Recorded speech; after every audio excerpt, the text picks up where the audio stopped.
Question cyntaf. When did you start work at the Miners' Hospital? Why? When? When? Oh, when? 1966. Lenny? How A few weeks after me. Yes. How many hours did you work each day? I worked by night, and they were 12-hour shifts. Right, carry on. How long did you work here? How How long were you here in total? 30 years. Wow. That was well done. Can you tell us what you did here and was it hard work? I'm sorry? Can you tell us what you did here and was it hard work? Yes, it was hard work, but it was enjoyable work. I was one of the night sisters. There were usually 2 of us, sometimes 3, although I have been here alone, which is quite frightening. We had to do a round of all the patients, all the wards. There were 6 wards, but we also had a casualty department, which obviously if you were called, you had to go to casualty once a patient came in. Also, we had a theatre suite, which we would take table in the theatre suite and prepare the trays with the instruments and everything. So it was hard, but we enjoyed it. Question 5. Did you enjoy working at the Miners and was it a good hospital? It was an excellent hospital. I trained in Cardiff Royal Infirmary, but this was a lovely place to be, and we didn't have many nurses. On duty, there probably were about 13 at night. We knew their husbands, their children, their mothers, so we were more like a family. You know, if you kicked Mrs. Jones, I felt the pain. What did you wear? Wore a uniform. At first, we had navy uniforms and white aprons. And we had collars with a stud there. If you turned your head too quick, you could cut your throat. But things did improve to having a V-neck. But we were in uniform and we wore hats as well. What were the hats like? Just a paper hat. Yeah. In the infirmary, I had a very posh one with lace. But, you know, they started to get rid of those, which I was sorry about. I liked my lace hat. And cuffs, we wore cuffs. Yeah. Yeah. What was the food like? Well, it was the same food as Dr. Jenkins. You know, we had the same food. Yes, it was very good. But I mean, I only live up the hill, so I didn't have to worry too much about the food. And at night, we had a cook at night.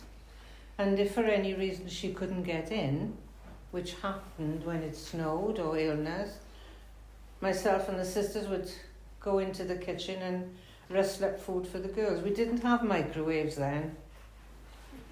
Weren't invented. No. I'm going to butt in here and just say, can you remember when you were interviewing Mrs. Craig what she told us about the food?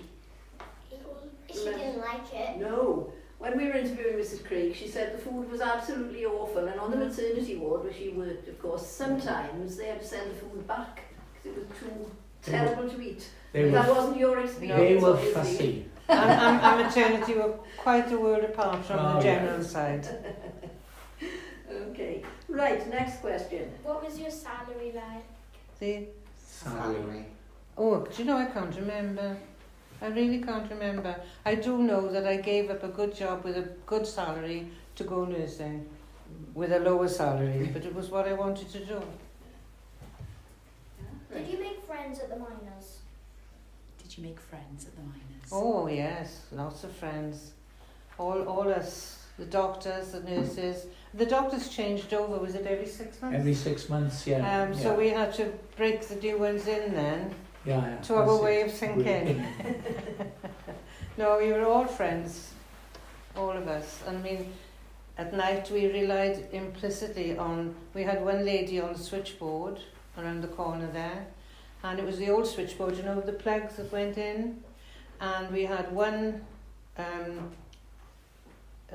theatre orderly who was also the dog's body, but if I had a problem I would have to send for electrician or boilerman. The boilerman is the only place I didn't work. Yeah. Down the boiler house. I turn your hand to anything at night, you have to. And if the fire brigade were called, well, all hell was let loose. So you got to know a lot of people, obviously, from lots of different Absolutely. areas in the hospital. And of course our patients were local people as well. So we had to be very careful. I couldn't go home and say, oh, so-and-so's in hospital with a leg off. Or you couldn't do that. You did not discuss anything that went on within these walls out there. Right, who's asking question 10? Were you ever injured at work? Yes. Yes. Been kicked, hit, Yeah. washing out people who've taken overdoses, and they try and, talking about that collar, if they grab that collar and you know, if the stud didn't give, you're in trouble. And I tell the nursing staff, you cannot wear earrings. You weren't allowed to wear jewellery. And as I try to explain to them, it isn't because we don't want you to look nice, but if you've got a patient that's not in their right mind or trying to fight you, they will grab at anything and they could rip your lobe. But they still didn't listen. Oh yeah, so there were dangerous moments. Oh, there obviously. were odd moments, but they weren't very often. Right, question 11, please. Was the equipment you had back then different to what we have now? Well, I'll tell you, if Dr. Jenkins would ring me and say, we've got an appendix coming in, I used to have to go into the theatre suite and take out the instruments from a glass cupboard, put them on a tray, all the instruments that were required for that particular operation. Then I would have to sterilise them. Today, everything comes in packs. All a nurse has to do now is open a pack. Yeah. And it's all there, everything. And again, they throw most of it away. Yes, yes. So then we had to clean it all and re-sterilise it and put it back into the cupboard. And you had to count every instrument. You had to make sure if you started with 12, 12 at the end. If you didn't, you'd have left one in your patient. And that never happens. No. Okay. What was the best thing about working here and why? Well, for me, I live on top of the hill here. I only had to walk down to work, which was nice and easy for me. I didn't have to worry about transport. But I think really it was the comradeship that we enjoyed. We enjoyed each other's company and I enjoyed my work. Thank you. Right. What was the worst event you can remember while working at the hospital? Well, I'm not sure if it was you, David. There was a lady threw herself under the train. Yes. It was you. Came into We Caerphilly. were in theatre and she'd thrown herself under the train and she had her left arm and right leg cut, almost off. And the surgeon came up to me, I can see him, Scotsman. And Dr. Jenkins was one side of the table, I was this side of the table, and there was a surgeon as well. And we had to cut her out of her clothes. But I'm pleased to say that she was fine. I think she did lose part of an arm, but she did walk again. Yeah, yeah. And she was lovely, lovely lady, so she Yeah. was fine. She'd So done had it. she deliberately thrown Oh herself? yes, Yeah, in the so tunnel here. she was severely depressed at the time. Yes. And But that was the worst thing I can remember. Mm. Yeah. Oh dear. There's a couple of other clinical things which were bad, but Yeah. I wouldn't go into those. No. Okay, right, we've got a couple of questions. You want to ask first? I can't remember who was here.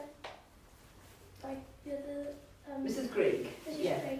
Who was a midwife here. Yeah, she said how her worst thing was when like a man came in with a gun. Oh, and Yeah. threatened to shoot her. oh yeah, in maternity. They do funny things in maternity. But well, then you obviously remembered that, right? Do you have a question? I did when he said it. Oh, that was there we are. Yeah. Yeah. Yeah, the man with the gun obviously was very memorable. Right, but thank you for that. Right, and our last question. Is a nurse's working life different today to what it was when you worked there? Is a nurse's working life different today, do you think, to what it was Oh, when you good were here? gracious, yes. Yes. The one thing that strikes me really today is that, first of all, they call everyone by their Christian names, the doctors, everybody. You don't know who's who. And I do think that their hours, and I don't think their hours are that much different, but they're more organised than we were. You know, when matron said jump, we say how high. Today they won't do that. They will fight back. I admire them. Yeah. Okay, right. Has anybody got any other question to ask that hasn't been answered already? If so, put your hand up and I'm sure Mrs. Newton and Dr. Jenkins will be very happy to answer. Yeah, what do you want to know? Did you ever meet Miss Craig? Oh yes, yeah. yes, gosh yes, we'd have tea together in the night. She was lovely, Mrs. Craig. Yeah. Mrs. Craig came when we were both here, didn't she? That's right. I had Barbara's funeral. Because after the first year I was here, I went to work up in Wrexham, in North Wales. And I came back here to the maternity unit and Mrs. Craig started again. Yeah. Mrs. Newton started just after I started in 1966 and Mrs. Craig started just after that in 1967. So we've known them all. I've known, and Mrs. Craig goes to the church I go to, so I've known her all my life, virtually all my working life. Yeah. Antonio, question? Who was your favourite friend at work? Who was your favourite friend at work? Oh, good gracious. I couldn't answer that. Well, probably Barbara, whose funeral I went to because I missed the last Yes. yeah. time we worked together. She started nursing. She took a ration book with her. That's how old she was. Yeah. Yeah, but you make friends, and lasting friends. And even today I have friends that I've worked with, and we meet up and have lunch. But mostly my friends are outside. Healthier. Ollie. Do you know how many people you would have daily come in like injured or anything? Hard to say. Yeah. You mean into casualty? Oh, Yeah. well, we kept a book, and I know at night we could have as many as 20. But I think one night we had a phone call from Machen. There was a factory down there, paint factory. Oh, yes. Factory, Yeah. And they said, oh, we've got, some of them had inhaled trichloroethylene poisoning, as Yeah. I recall. And can we send the men up? Well, I nearly died when I opened the casualty door because there's only 2 of us and it was a bus. And all these men kept streaming out. I thought, oh my goodness. But anyway, we did cope with it. We got in little teams. One was taking the blood pressure, some was taking the temperature. 2 doctors had been on a night out. I collared them. I said, you're not going to bed, I need you. And so when Dr. Jenkins is saying sometimes you don't work to the hours, those boys didn't. But we cleared the casualty within an hour and a half and they all had a cup of tea. Oh, well done. Yeah, casualty was open 24 hours then, and we had night calls. There was a casualty officer in the day, and a casualty surgeon in the day, but the house surgeons looked after it in the night, so that was part of our job. Okay, Ellie's question, get it. How many people do you guys think that came in with like really bad injuries? With really bad injuries? Yeah. Quite a lot, because the coal mines were open then, you see. Yeah. So we would have people coming from the mines with injuries, quite nasty ones. We couldn't treat them all here, we had to send them down to Cardiff. If they were bad head injuries, they'd go to Cardiff. Yeah. Because we didn't have neurosurgery. But you know from what you learned about the history of the miners' hospital that it was opened originally to treat miners because otherwise they would have to travel. The miners paid for it. Yeah. Yes. We know. Yeah, Ollie. Were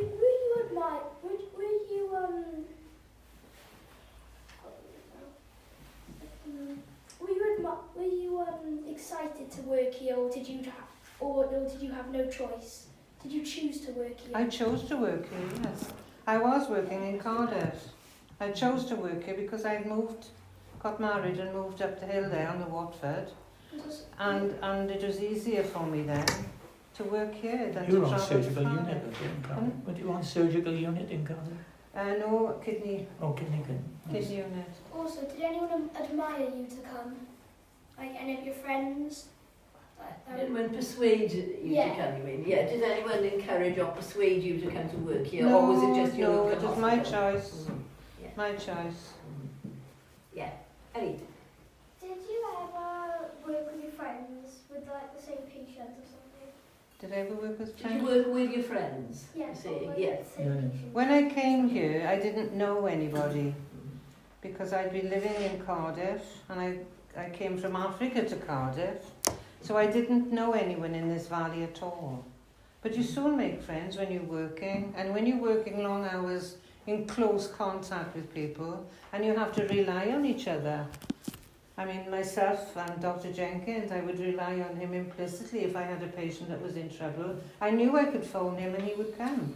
Although, in those days they had pagers, didn't have phones in their rooms. I used to have to go up and knock on the door. But so things have improved. We were all friends on duty. There was no doubt about that. Yeah. Do you want to tell us quickly the story about, maybe I shouldn't know this, about calling the doctor from the room on the top floor? Oh gosh. We had Funny story to finish. we had remember Betty James. We had a doctor upstairs. He was Jamaican. He was West Indian. Lance Austin. Oh, God, yeah. And Great. we had a call in to say that there was a lady coming in to Bedworth Ward, and she said, "Oh, we better quickly get hold of Dr. Austin." So she said, "You better come with me," because we went in twos. I don't know why, but we went in twos. So up we went, and it was up the stairs here where I eventually had my office up here. We On the walked very up the top floor. knocked on the door, and this deep voice said, "Come in." And of course she'd forgotten that there was a step down, and she fell in, and she fell on his bed, and he sat up and he said, "Mrs. James, I didn't know you cared." The interesting experience of ending up sprawled on the doctor's bed. Poor Mrs. James, and she was so lovely, and such a genteel lady. Oh gosh. We had a cricket match one summer between the hospital staff and the ambulance drivers, because we all knew all the ambulance drivers as well. And it was up on St Martin's School, on this cricket field, or the playing field up in St Martin's School. And Dr. Austin was a very tall and very muscular West Indian, and he looked like one of the West Indian, international bowlers. And when we said that he was on our team, half the ambulance drivers dropped out. But we went up there and we played the match. They managed to get some people, managed to get two teams together. And one of the ambulance drivers was batting, and Lance came in and he bowled, and he hit him on the thigh. And we all shouted, "Hey, how's that?" like before. And at that, he started hopping round and shouting, and "Ah!" And we were all falling about laughing, but what had happened, he had a box of matches in his pocket. And the cricket ball had hit the matches and they'd set alight. So we had to do first aid on him. Oh, crikey, poor old Lance. The moral of that is never play cricket with a box of matches in your pocket. Yeah. We used to have carnivals, and we'd have we had a lot of fun. Yeah. floats with the kids and everything on, and all of us would dress up and go down to the castle and have A lot of cake. social Yeah, activities. so we were all together. And the same match, Sheila, from Path was, she was sitting up on the bank, because there's that bank up there. And one of the boys hit the ball for 6. And Sheila put her hand out and caught it. And we gave him out. He said it was a 6 and all. He said it was a brilliant catch, so you're out. Doesn't matter, it was over the boundary. We've got one quick question. Were there any cruel, harsh, or careless doctors? Oh, were there any? That's a very challenging question. Did you come across any careless doctors? No,